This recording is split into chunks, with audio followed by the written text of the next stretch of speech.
Welcome to the Kind Heartfulness Podcast, exploring the inner reaches of the heart and mind, brought to you by Germany-Austria, Germany-Austria, and your host, Erric Solomon. Welcome to another episode of the Kind Heartfulness Podcast. And today I'm excited to tell you about our guest, Dr. Julia Stenzel. I caught up with her just after she finished a seminar at Germany-Austria, where she was part of a Buddhist studies program on Mahayana Buddhism, and she taught the part on compassion. And so I thought this would be a great opportunity to talk to her about, well, what is compassion and how does it fit in Mahayana Buddhism, and also something about some of the modern efforts to either secularize or bring Buddhist ideas of compassion to a much broader audience. Let me tell you a little bit about Julia before we start. She's actually the director of studies at Rangjung Yeshe Institute in Nepal, where she's also an assistant professor. She's done 3 consecutive 3-year retreats under Genjun Rinpoche, a great Mahamudra master. And she got her master's at Buddhist Studies in the University of West in Los Angeles and a PhD from McGill University in Montreal, Canada. It's my great pleasure to introduce Julia, and I hope you enjoy our conversation. So, welcome, Julia, to the Kind Heartfulness Podcast. I don't think I told you the name of our podcast. Chögyam Rinpoche picked this name, the Kind Heartfulness Podcast. And you've been teaching at Germany-Austria this seminar on compassion and lojong, if I'm not mistaken. Is that right? Yeah, thank you, first of all. Thank you very much for the invitation to the podcast. I look forward to having a conversation with you. And that is right. I am at Germany-Austria right now. I'm part of the summer course crew, and we designed a course that covers the main areas of Mahayana Buddhism, being wisdom and compassion. So I'm teaching the compassion part, and I have been teaching it. It is already over. Right now, Khenpo Pema Namgyal is teaching an overview of the Mahayana Bodhisattva path. So yes, I was teaching about karuna, compassion, and I chose different questions to explore, such as what is compassion in Buddhist understanding? What is radical compassion? How do we train it? Does self-compassion make sense? And are there any risks involved in this secularization of compassion? Wow, I have to say I'm interested in hearing about pretty much everything you just mentioned. So in particular, I think sometimes when I teach workshops, I prefer to use the word karuna, because I find that compassion, people come with a lot of ideas already. And also in Latin, compassion really means to suffer with someone, which I think the Buddhist idea of compassion is a little bit different. I'm wondering what you think of that. Yes, that is totally correct. And that was one of the topics of my first lecture, talking about the etymologies. And as you are saying, compassion is misleading. The word compassio comes from suffer with. In German, we have feeling with, Mitgefühl, or Mitleid, also suffering with. In the Buddhist understanding, compassion is something different. However, I'm not a fan of introducing too much Sanskrit. For some people, it is overwhelming and not really necessary, because you need to explain the words in any case. I talked about compassion in my course based on a text that is little known, the ornament of Mahayana Sutras by Asanga. And interestingly, even though we are saying the Mahayana lies on the 2 pillars of wisdom and compassion, there is no text or there are few texts only that talk about compassion in itself.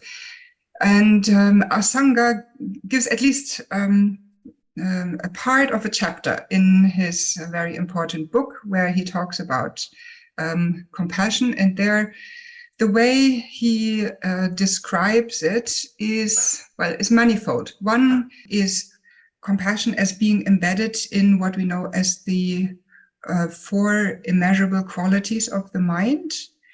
And I like that explanation a lot, where compassion is the second in a step of mental developments, the first being loving kindness or love, which in Buddhist understanding is the wish for others to be happy and to have the causes of happiness. And compassion is the wish for others to be free of suffering and the causes of suffering. And that's, as we see, immediately a different outlook on the same problem. The problem is, of course, suffering. How do we relate to suffering? Compassion gives this idea of being submerged, and therefore compassion also has a bad press somewhat. Yes. It used to be seen, I think, as more or less a pious phenomenon for people who are abnegating themselves and out of devotion could give their lives for somebody else or for God or something. However, since 2008, since neuroscience got their interest into the field of the mind and positive emotions and discovering things about empathy and compassion and meditation, and the fact that to a certain degree these are measurable in the brain, that changed the paradigm of compassion as being not simply a religious phenomenon, but really a natural, a scientific phenomenon, a psychological phenomenon. And in that context, a lot of people have thought about compassion and have developed secular compassion trainings and developed their own definitions. And the definition that was brought up by Thupten Jinpa, who's mainly known as the main English translator of the Dalai Lama, but actually who has his own activity as the founder of the Compassion Institute, he brought out a definition of compassion that I find very helpful, which analyzes it in its different parts. And so there is at first a cognitive part, which just means you understand that the person or the being, can also be an animal, in front of you is in a state of pain, in a state of suffering. So there's a cognitive aspect to it. And then you resonate with it. There's empathy. That is an emotional aspect to it. And so I think traditionally these two are what we think of when we hear compassion in this ordinary sense of the word. But then with the Buddhist influence, there is a crucial aspect to compassion, which is the motivation to help. Wanting to help, first of all, it's an aspiration, it's a wish, but on top of it, it is a readiness to really then go into action. And that is what Thupten Jinpa calls intentional. And so then these four aspects together, the cognitive, the emotive, the motivational, and the intentional together, is what nowadays people understand as compassion. As an interesting aside, when I did research for my dissertation on the topic and looked just at definitions in the dictionary, then I found in the Merriam-Webster, when you look at the old definition from the version of 1918, you still have suffer with, this kind of not so enthusiastic.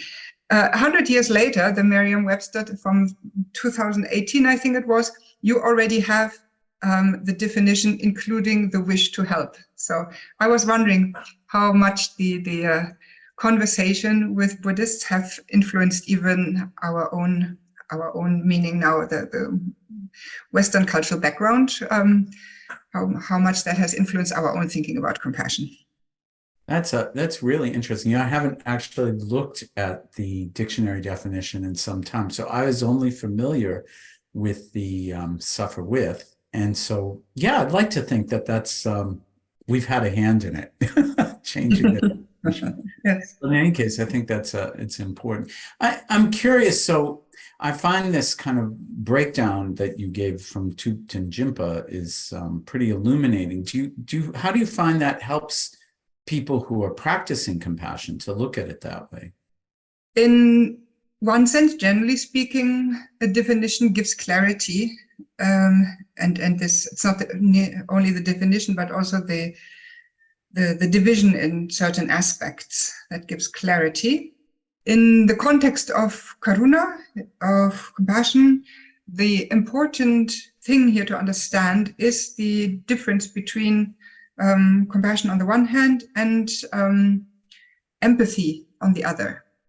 In this case, I mean, I'm not generally a fan of etymologies and definitions, but in this case, the outcome of research into the facets of compassion has led people like the neuroscientist, and she has another title, cultural psychologist, Tanya Singer, to explain to us that there is a crucial difference between empathy and compassion.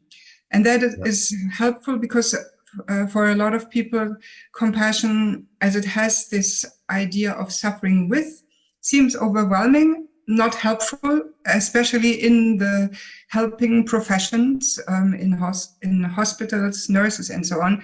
They talk about compassion burnout, and therefore there's this idea you need to keep a distance, you need to have your boundaries, and so on. And what this definition shows us that compassion does not need the boundaries. What needs boundaries, or what needs to be thought about clearly, is the empathy side. And Tanya Singer tells us you can have actually an empathy burnout, which means if you are so emotionally involved that your drawn out energy leaves you because of being touched by all these different forms of pain and suffering, that you cannot function in your profession anymore, that is actually empathy burnout. Compassion means that, okay, you are touched, but then you channel this energy into an aspiration in wishing the other person to be better, to be happy. Sometimes we can actually do something about it, but sometimes it stays on the level of wishing, of aspiration, and there is never an end to aspiration. That is a positive energy that you can always bring into a situation. And therefore, the aspect that is often so painful when we are suffering with somebody, the helplessness, the feeling that we cannot do anything about it, that can be balanced by knowing that at least I can wish for this person to be happy. And so in this sense, the analysis of what compassion means versus empathy versus this emotive aspect is important, I would say. Yeah, I mean, I think Shantideva even says that the hand doesn't have to be in pain to massage the cramp in the foot, something like that. I think it obviously has been coming up for Shantideva to feel he had to say something about it. It's obviously been an issue for quite a number of years. My observation, though, is that yes, some of it is empathy burnout, but some of it is that people in the healthcare profession, and often, especially nurses, are often have so many pressures, especially we've seen during COVID pandemic, that they ignore things like their body saying I'm hungry or body saying I'm tired, and that the burnout is because they're somehow putting aside any kind of caring for themselves in the process of caring for others. And so I wonder, what do you see as how is it that, I mean, is it important if we have this Mahayana expression of altruism to care for ourselves, or how do we care for ourselves if it is important in a way that's confluent with this great aspiration of karuna? You are addressing the situation of healthcare professionals. I don't have firsthand experience of it, just having talked to people. And what you were addressing here, to me, that seems a structural problem that would just as well apply to any job, you know? Yes.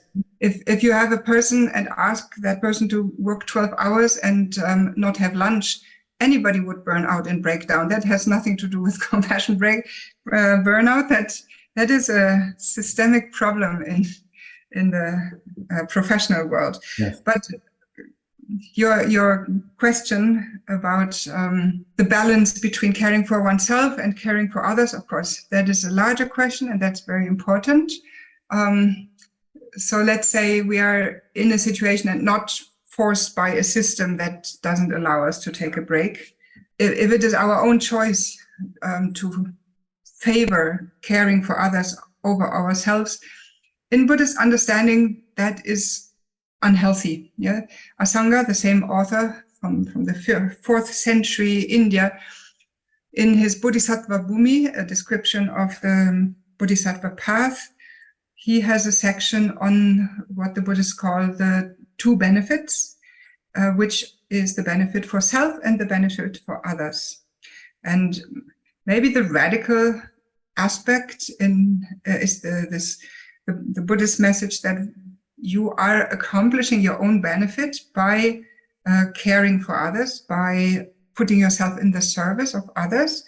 However, he points out that if from your attitude you're thinking, I'm doing everything for others, I'm giving myself away, and you are ignoring the fact that you are benefiting yourself by doing that, it is not correct practice. Yeah. So at least in our understanding, compassion and loving kindness for all includes ourselves. We are part of all, and self-benefit is included, and there's nothing wrong with it. Yeah. So it should not be suppressed or anything. Yeah. Yeah. It's the thing that Shantideva points out, and you mentioned him, and he's quite radical. Yeah.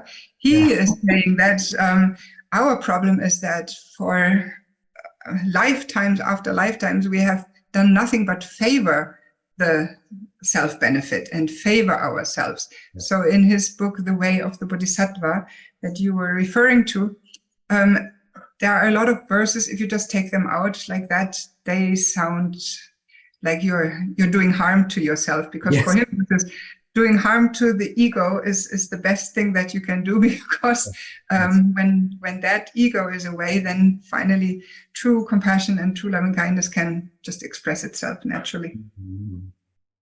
Yeah, it's beautiful. I mean, Dalai Lama has a wonderful term for what you were talking about earlier, which he calls enlightened self-interest. Oh, yes. I found that really helpful. I like that you're using the word radical. I mean, for one obvious reason, but I'd like you to say, what is it specifically that's so radical?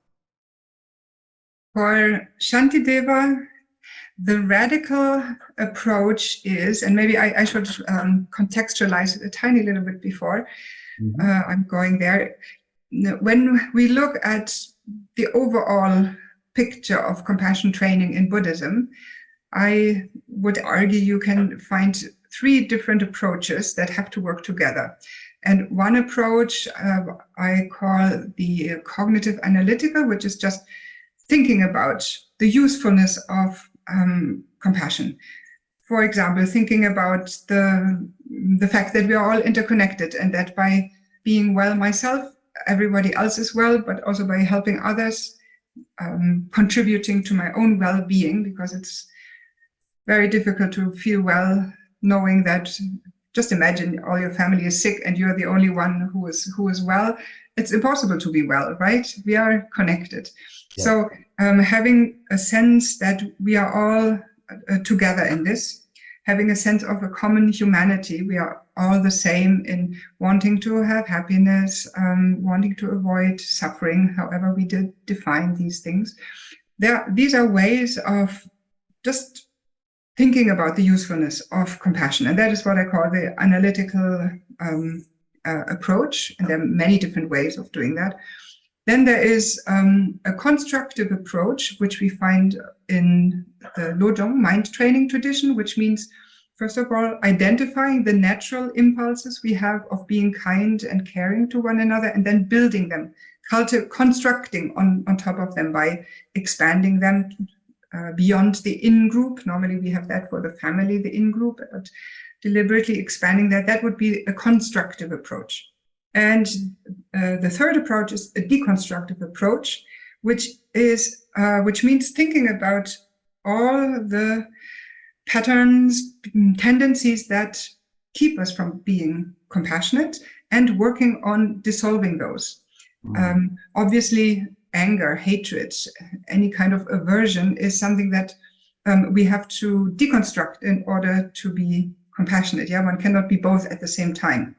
And the American philosopher Martha Nussbaum is very famous for having pointed out how our language indicates that we are in a concealed way developing disgust against certain groups, like certain groups with, according to their sexual orientation or their education level or their racial background and so on.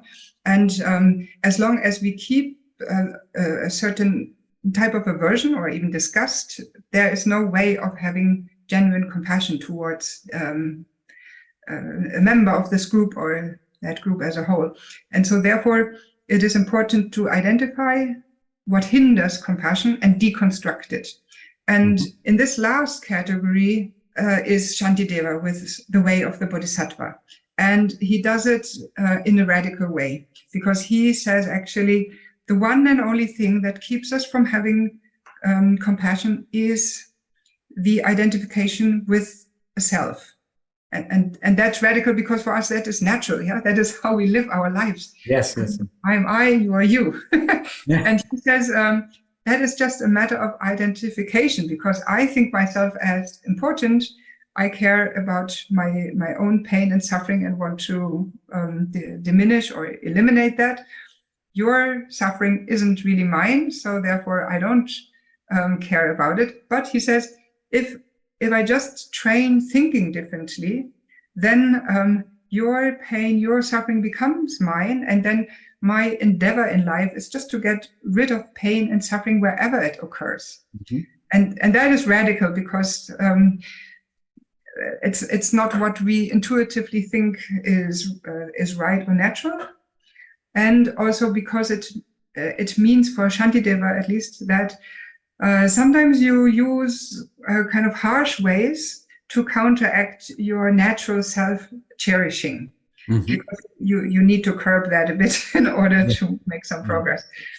So that is where I used the word radical. But I'd also like to ask you, you wrote a book, Radical Happiness. What is the radical in your approach? Yeah, I mean, it's interesting because probably most people don't know this, even if they know the book, but the book came out of conversations that Patrick Rinpoche and I had before we even started writing the book. But when we first started, we had this idea of what is it about Buddhism that we're really trying to discover? And why is it so hard to discover it or to experience it? It's almost because everything we sort of habitually do or think to do seems to work against experiencing ourselves in the world around us authentically. So it has to be, it's like we have to do something radical, a little bit out of the ordinary, something that goes against our normal way of thinking about things in order to change the situation we find ourselves in. So why radically happy? So it's kind of like the Dalai Lama says, enlightened self-interest. It's a little bit like that. It's actually by doing these things that we wouldn't normally think to do when we think I have to take care of myself.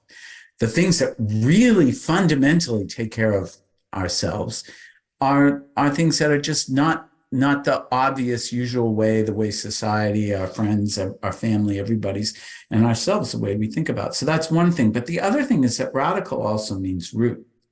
And what's the root of happiness? What's the root of well-being? And so the book was meant to be also an exploration of that.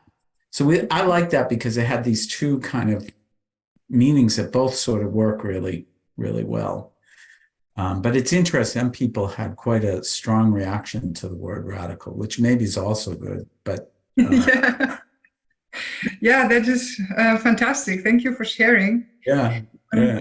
and It's interesting because actually they the book's been translated in a bunch of different languages, and some places they really refuse to use the word radical. They found some other word, even though the word exists in the language. So I don't know. That's it makes me believe more strongly in the title. But anyway, I guess not if you're, for example, Dutch. So I'm sorry, you were going to say something. yes, I was going to say something about that title because, as you are explaining now, the radical having to do with root makes total sense. I mentioned in the beginning this definition where it talks about wishing others to be free of suffering and the root of suffering, which is That's right. negative thinking and acting patterns. So important, yeah. That is kind of the key to everything, because you're not talking about this lovey-dovey, everything's fine, and that's the pleasure level. We are not talking about that. Okay. But it's true in German, for example, radikal, we do not think of the root. And radikal is mostly used for people who are extreme in negative behavior, not really in positive behavior. Mm-hmm, mm-hmm. Yeah, it's funny. I was really surprised, but the German publisher kept the word radikal. Mm-hmm. Glücklich. I'm sorry, I can't really speak German. Glücklich. No, it was pretty good. but yeah, and I wonder if it hurt. I think they were a little disappointed with how it sold, so maybe they should have changed the title. I don't really know, but yeah. So anyway, I think that, yeah, I think that's, now you know everything about the title. And then some. My thesis supervisor was Thupten Jinpa, Geshe Thupten Jinpa, and he also wrote a book about his work with compassion. His first entry, besides, of course, having worked as a translator for the Dalai Lama and participated in many mind and life conferences that also have dealt with compassion and related topics quite a bit. So his contribution was for the Stanford University's CCARE Center for Compassion, Altruism, Research and Education, to develop secular compassion training. And afterwards, he wrote a book talking about his experience and also bringing his own wisdom, anecdotes from his life in it. And he calls that book A Fearless Heart, in English at least. Yeah. And I think that was also an attempt to maybe shake people's assumptions about what compassion is. And in that sense, radikales glücklich sein could be good, because it makes you wonder how these two could go together, especially if you have the idea that radikal comes from a different angle, comes from negative behavior. This idea that compassion has to do with a fearless heart, I found that also interesting. It might come from the Tibetan etymology of the word, which is still different than the Sanskrit word karuna, about which we already talked. And by the way, in Sanskrit, there are more words than karuna that cover the field, the semantic field of compassion. There's also one word that's called kripa, which interestingly means something like tremble with. That has apparently this empathic side. Yes. But then the Tibetans, they have the word tukje or ningje. These two words are very different in their semantic field. Tuk and ning are two words that mean mind, but also heart. Why are there two words? Because in Tibetan you have honorific forms. Tuk is the heart of a Buddha, or is used also for Rinpoches, lamas, high lamas. And then you have Ning, which is the heart or the mind of anybody. And Je means either Lord or the foremost quality of anything, the foremost anything. So when you put that together, you come up with the foremost quality of the mind, or the Lord of the heart, the Lord of the mind. And you do not find any aspect of suffering with anymore. This foremost quality of the mind, I think there also it rejoins this idea of a fearless mind, a fearless heart.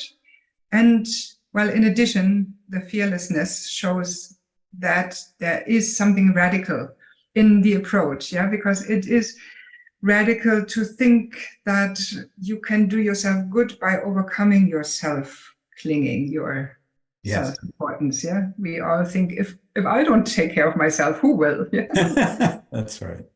No, it's also has a sense of responsiveness, which is it's almost like a spontaneity of, when you talk about Chukche, this ability to, without any effort, almost just respond to the needs of the situation and people's suffering or people's confusion.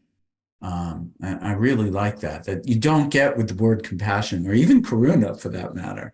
It doesn't quite have that. The Tibetan word is really actually probably the most profound of different ways of saying it. There are also different texts that have the word tsulme with it, tsulme tubje or tsulme ningje, which is effortless compassion. So there, this aspect is brought forth. Yes. Thank you for bringing that up. It's really important. Okay, so we're going through the original list you gave. I think we're now coming to self-compassion, you mentioned. So please tell me. Yeah, that is an interesting one. Yes. And as you already know, there are two camps when it comes to self-compassion. The ones who say times are different. People nowadays, they need an introduction to self-compassion, and they need even practice to reconnect to self-compassion. And then there's the camp who is probably more the followers of Shantideva, who say, as soon as you think about developing compassion for yourself, objectifying the self, you are creating again, or you are reinforcing the duality, which is at the root of all suffering. And so it is counterintuitive to think that anything good could come out of it. And the only thing you should do is, according to Shantideva, just care for others and trust that your own well-being will come out of making others happy. I think both of them have a point. And I think one has to clarify, first of all, that this idea that people could hate themselves, that wasn't present at the time when Shantideva wrote, and even the Tibetan Buddhist writing did not include that idea. And in our first week at the seminar here at Gomde, John Donne told the story about his connection with the research on compassion. And I think it was in the context of a Mind and Life conference that they explained this idea of self-compassion to the Dalai Lama, and explained that there were people who had self-loathing. And in the way how John Donne very funnily tells the story, says that the Dalai Lama simply said, no, there aren't. He just couldn't fathom the idea that you could have self-loathing, hate yourself, but then explaining a little bit more what they were talking about, and how the pressure of society and this isolated lifestyle and so on leads to mind states where people really are profoundly unhappy with themselves. And Thupten Jinpa also tells that in the development of secular compassion training, which is a training that goes over 8 weeks, and had previous models where they did not have self-compassion, they found out it just doesn't work for most people in Western cultures. And therefore, after introducing the idea of compassion for others, they then have 1 week that deals with having kindness for oneself and then also having compassion for oneself. And that is based on the observation that many people have, for them it is easier to care and have a caring reaction to somebody else's pain than giving this kind of care to themselves. With themselves, they tend to be overly critical, measure their worth in terms of achievements, and as you can imagine, all the negative sides that go along with that. Therefore, the idea in this compassion training has been to include self-compassion, but not as a standalone practice. As a standalone practice, I would also think that is too far away from what Buddhism says, and the danger, even though Kristin Neff, the founder of the self-compassion movement, she always emphasizes, no, it is not self-indulgence, and it leads to compassion and so on. That might be possible, but I find it makes more sense when it is seen within the bigger picture of developing compassion, where it is simply pointing out that when we talk about all beings, you, yourself, I, myself am included. And there has to be maybe kind of a pointing to the fact that we sometimes don't do it because we are too harsh with one another. But once having worked on that, for me, it's a way of preparing a good and sane basis for actually developing compassion. And then the emphasis is really on developing compassion. So I see it as a preliminary. I think that, I'm kind of in the middle, but actually when I was working with Pacho Rinpoche on the book, we made a conscious decision not to put it in. I'm also, I think I mentioned to you, very good friends with Erric Rosenberg, who worked with Thupten Jinpa and still does at his Compassion Institute. And she eloquent, we've had a number of animated discussions about this subject, and she makes points similar to you. And I think that the key thing that she said is just really, really important. And I concede, I think that her point and your point is very good. You just can't leave people with self-compassion. It has to be a preliminary to this bigger, broader view of compassion in the more common sense of the word. But I wonder sometimes how much of that is because of the secularization. What we've seen with mindfulness practice becoming so popular is how hugely dependent it is on who the teacher is, right? Yeah. That a lot of I'd say the pitfalls of mindfulness practice come through its success and the fact that the quality of the instructors are pretty variable. So do you think that there's something in the methodology now around contextualizing self-compassion as part of the broader view of compassion, as a stepping stone, a way to get familiar with it that makes it, say, perhaps more foolproof or more, of course, anything can go wrong and it's always going to depend on the person. But do you think that that from what you've seen, both yourself in teaching and then what you've seen in the literature, the scientific literature, how do you feel about that? Do you feel it's pretty? Yes, I do believe a lot has to do with the instructor, as always. I think it is, however, also important to point out that concepts that map onto self-compassion but do not use that term, they obviously exist in Buddhism. First of all, the idea of Buddha nature, that we all have this never-ending source of basic goodness that can just flow if it is, if we let it flow.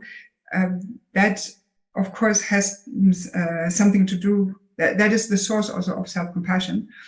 And other researchers have pointed out that a concept in Buddhism that relates closely to self-compassion is Nejung, the Tibetan word Nejung, very interestingly, that is mostly translated as renunciation.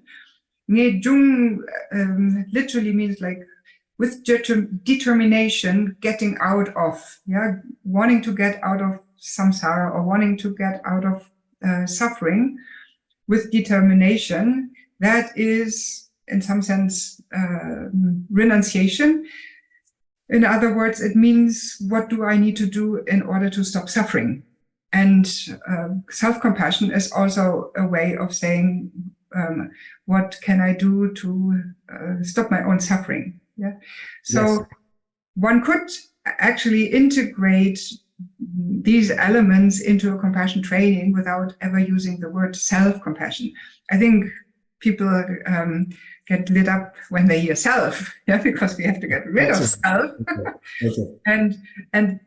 Probably. Actually, I'm sorry to interrupt you, but I had to, Pacho Rinpoche, as far as I could tell, had never heard of self-compassion before. And so I really had to explain to him quite a bit about it. And it really, he did make the connection to traditional practice. But at first, when he heard self-compassion, it was like, no, right? It just sounded like a complete contradiction. Yeah, exactly. Yeah.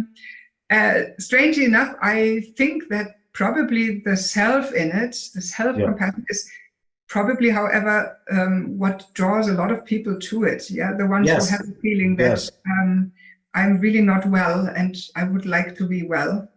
And the problem that especially traditionally thinking teachers see there is that despite all the good explanations of how it should be self-indulgence, it could be self-indulgence.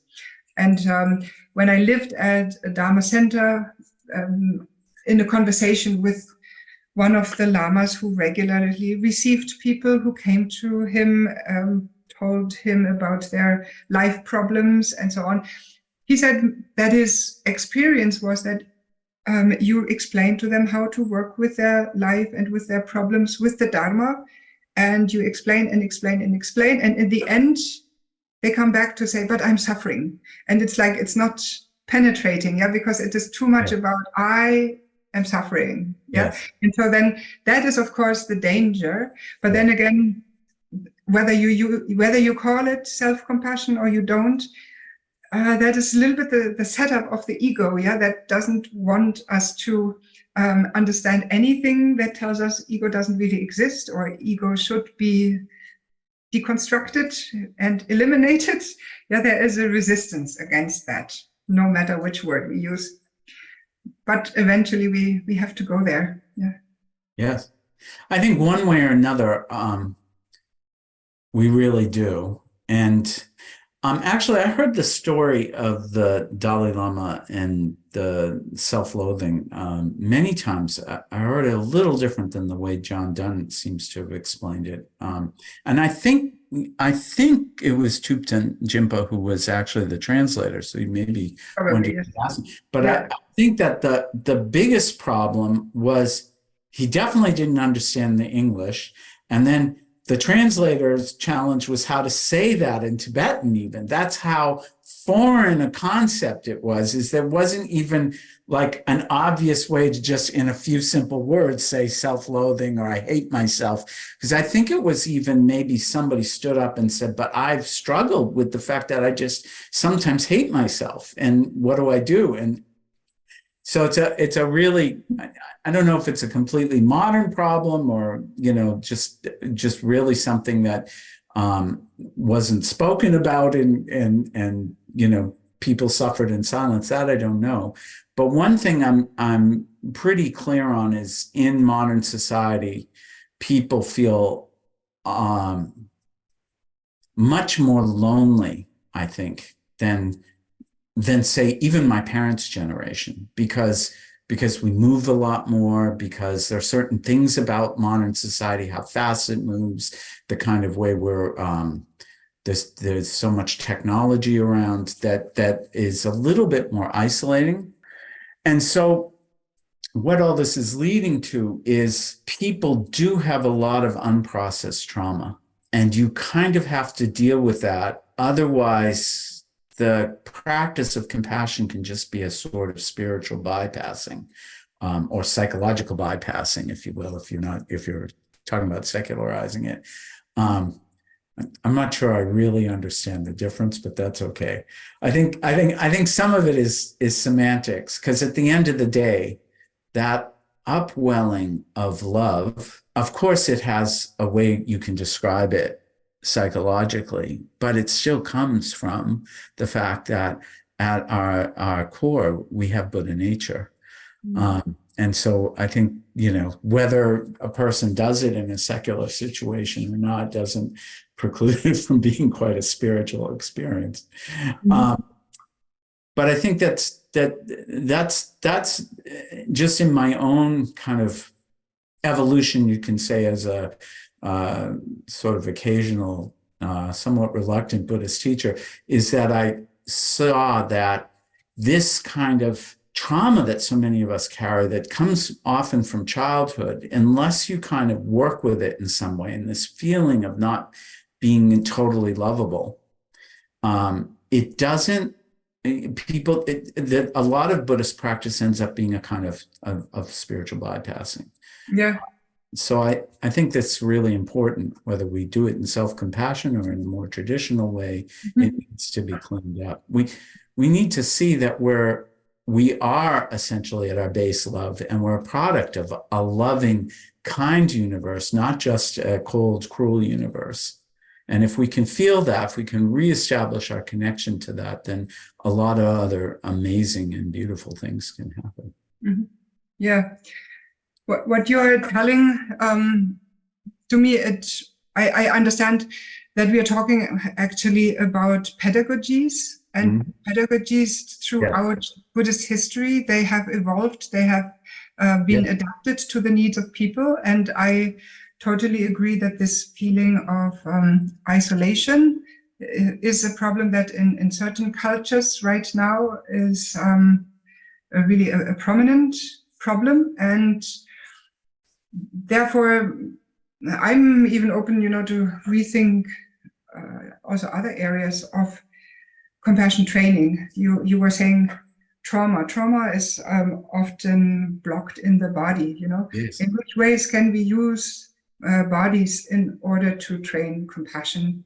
Already the secular program that Thupten Jinpala and his associates developed includes what they call dyadic exercises, where you sit opposite to a person, and through very simple exercises of either just looking at one another or telling one another something about yourself, and the person just listens to you and says thank you. This kind of connecting to another human being on a deeper way than we superficially do is very important, and it's not part of the Tibetan pedagogy. The Tibetan Lojong practices, it's basically you sit on your cushion and the meditation happens in your mind, right? And in that sense, they're very solitary, these practices, and one could speculate about why is that so.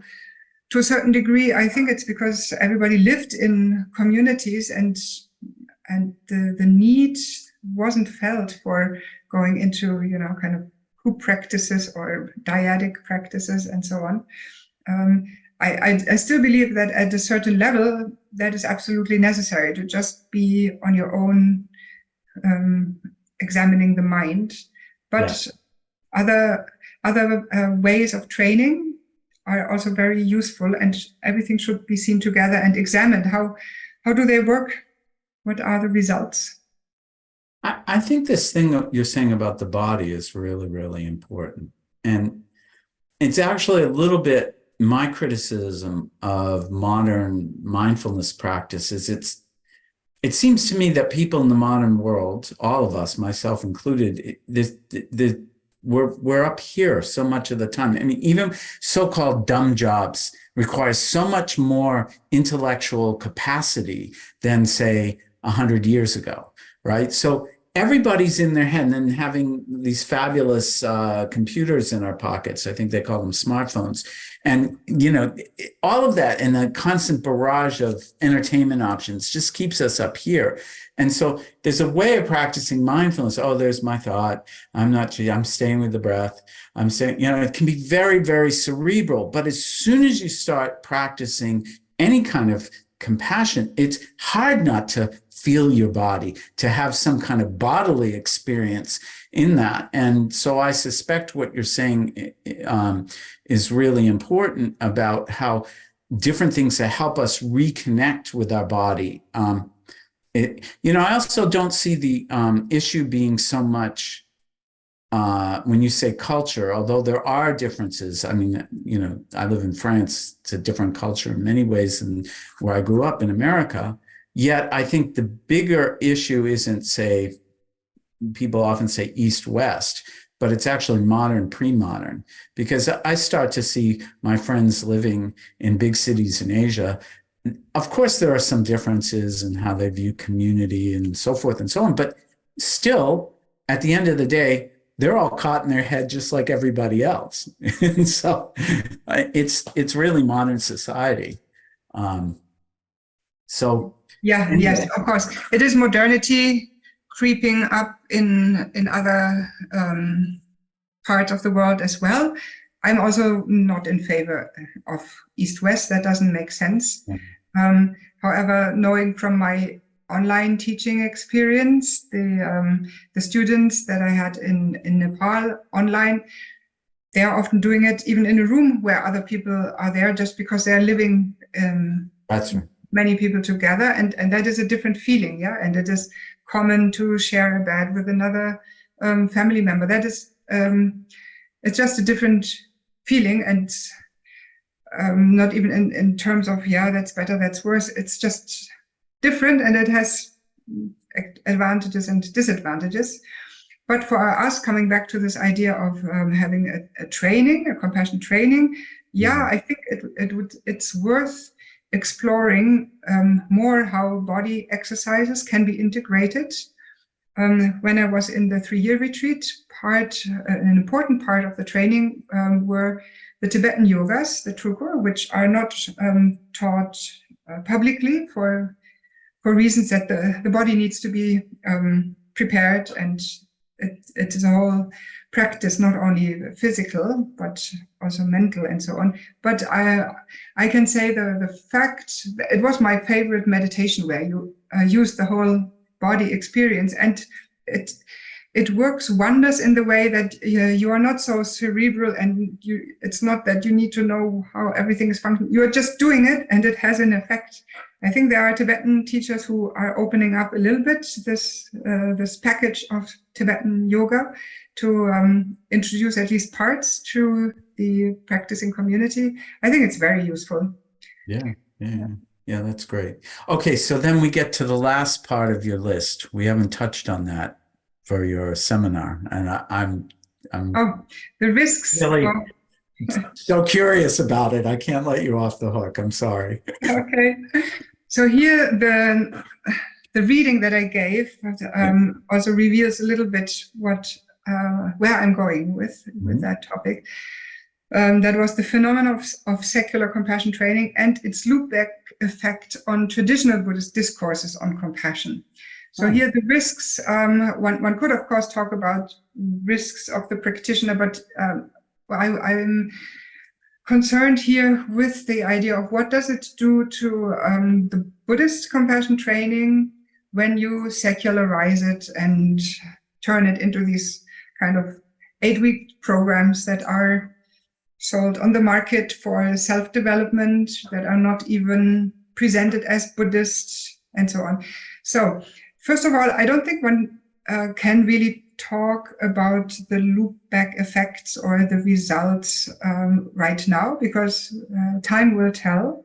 Yes, true. However, one can already see that by the fact that when you sell or when you promote compassion training in a certain context, together with scientific research and psychological exercises, it reaches a larger audience than when you just come with Shantideva and you say the Bodhisattva needs to train bodhicitta and part of it is compassion. It's just too exotic, too far out. Yeah. Yes, yeah. And for this reason, there are certain Tibetan teachers who have been pioneers in promoting compassion or promoting Buddhist techniques. For example, Tonglen, we haven't even talked about that, but this idea of this meditation of giving and receiving, and it means giving one's own happiness, receiving, accepting suffering, taking on other beings' suffering. Mm-hmm. And that has been adapted, packaged differently, and then presented to a larger audience, which, of course, in one sense, that's wonderful. It is the Dalai Lama's enterprise to show the world compassion is not a religious thing, it's not a Buddhist thing, it's a human thing, and everybody should feel concerned about it if we want to survive on this planet, right? The effect on the tradition itself is that certain Tibetan teachers have then jumped on that bandwagon of presenting Buddhism in this way and getting analyzed in an fMRI scanner and all right, yes. In a way, Thubten Jinpa, and there is another Tibetan teacher, they were the developers of these secular programs. So it is not that Westerners take Tibetan Buddhism and water it down. The Tibetans are protagonists in this development. So, of course, you can imagine, there is the critical voices who say, oh, that is a watering down of the original message, and this discussion about self-compassion shows it. There are already people who think self-compassion is a Buddhist practice, and then we are really getting into wrong ideas. Yeah. You find on the internet, the Buddha taught you should be your own best friend, and so on. And then you have the Buddhist scholars or Buddhist monks who say, well, the Buddha never said that. So there's the danger of selling something that isn't Buddhist as Buddhist, and that is a distortion. So there is a danger. That is the risks that I see. But just to shorten it, my approach to this whole thing is whatever promotes compassion training, including self-compassion, is good for everyone and therefore should be promoted. What is the negative aspect is if everything just becomes mixed up and misunderstood, and if Buddhism gets reduced to this secular approach, because then that would actually rule out Shantideva's radical approach. And that should not get lost. Yeah. Yes. So as long as we have experts who understand Shantideva, who study and practice Shantideva and know this is the core practice of great compassion. Yeah. The one way the Buddhists talk about this radical compassion is great compassion. As long as that isn't forgotten, and always knowing it is only an elite, the ones with the fearless heart who will aspire for that. That seems the natural way that Buddhism has always developed. And as long as this core of great compassion and shunyata, the understanding, the wisdom of emptiness is there, then it is great to spread whatever other ways of compassion training are available to whoever wants to train it.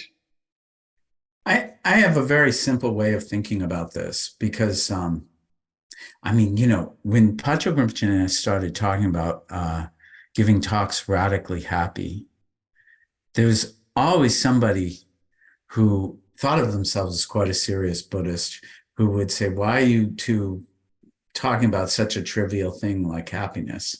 They didn't understand the radical part of what we were saying, I guess. So that was good. We gave some of those talks before the book came out, but it persisted through our entire book tour, and I'm sure it's still going on.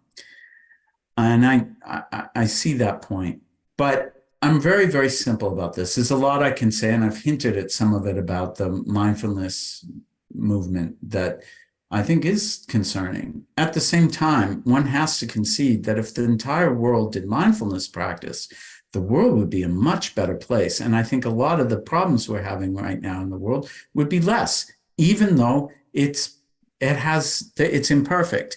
And I think that's probably an order of magnitude, at least more true when we talk about secularizing, and I kind of hate that word, or scientization of compassion. Because right now, if you look, perhaps the biggest problem facing us is that people don't know how to talk to each other when they don't agree anymore. It's really amazing. We see this in our political discourse. We see it in our family dinners, all kinds of things. It's coming up everywhere, all over the world. It's getting harder and harder for people to find reasons to come together, and even with differences.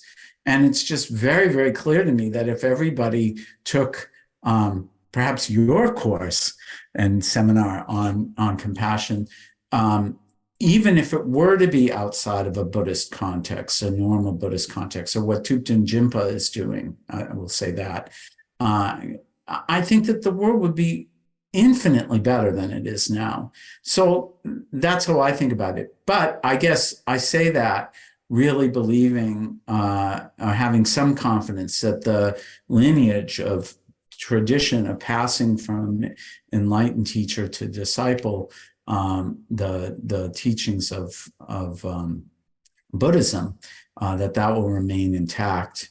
And so long as that's intact, I think then this other thing. And this is just another way to say what you just said. And because I like the sound of my own voice, I thought I'd say that too. No, thank you.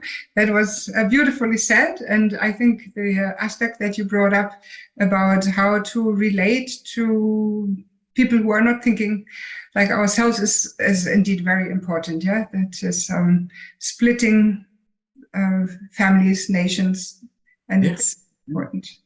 I mean, I used to be able to go to dinner with friends who had very, very different political beliefs than me, and we would talk about what we agreed on, which was a whole lot. And mostly what we disagreed on is how to fix those things, or, what kind of solution. But I mean, we all thought that caring for other human beings was important. Some people think the government maybe shouldn't have so much involvement, and we shouldn't be forced through high taxation or whatever. I mean, that right, but we're all agreeing that we should be kind to each other, for example. I'm not sure that that's as true now. I think people have radically different views on how kind we should just be to one another. So I mean, this is a lot of the motivation that Patrick Rinpoche and I had when we wrote Radically Happy was, what can we give the world? We wanted the Dakini's warm breath to be alive. We wanted what we had received from our teachers to be in there and to be authentically in there. And at the same time, in a way that met people in the lives they had today, and without asking them to identify, to walk around and say, I'm Buddhist, right? Even though if they do what's in the book, they're getting pretty close. So I don't know. It's probably a very idealistic way of looking at things, but I think to write a book, you have to have a strong view of what difference it can make. So that was ours. Yeah, well, just one last thing. The fact that your book or discussions in that field evoke reactions like, why are you talking about happiness? I think that has in itself value, because it makes people think about what is valuable to them in their lives. And maybe at first, the first reaction is to value your own opinion and your political standpoint and so on.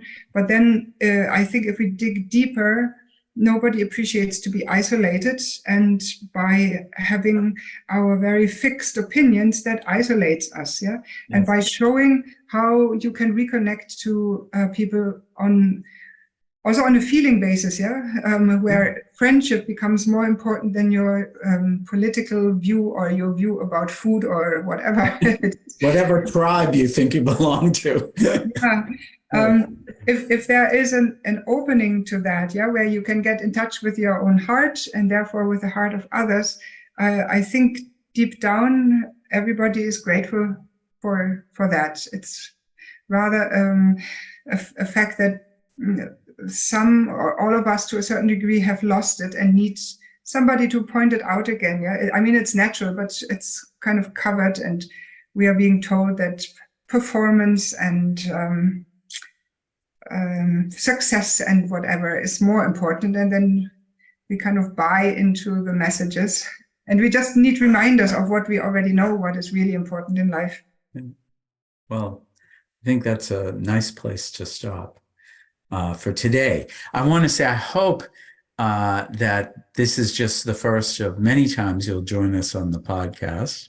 And I had a wonderful time. I don't know if people know, we never met each other before. We met each other like 10 minutes before we started, but I feel like I do know you. And we certainly seem to have a lot in common. So I hope this is something we can do again and again. You're always welcome here.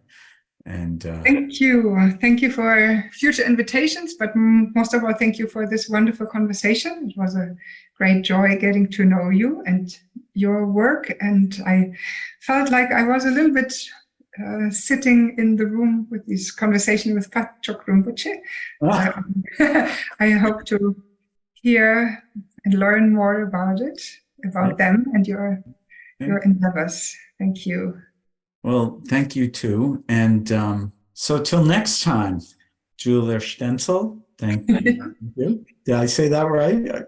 You did. Yeah, okay. I said Julia.